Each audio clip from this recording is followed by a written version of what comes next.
تاني على طول محمد عبد الله عامل ماتش كويس. محمد عبد الله بيعمل شهاده خبره كبيره. هوبا جوجو خطيره جدا على الاهلي. جول قلت لحضراتكم الزمالك بيقدم وجبه كرويه جميله من الجبهه اليمنى.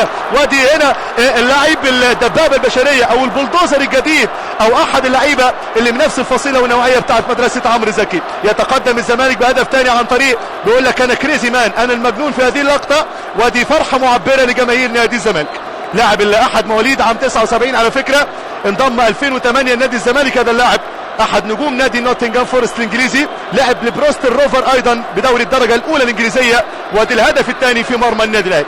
2-1. شوف حضراتكم 3-6. تمركز خاطئ جدا للاعبي النادي الاهلي طبعا.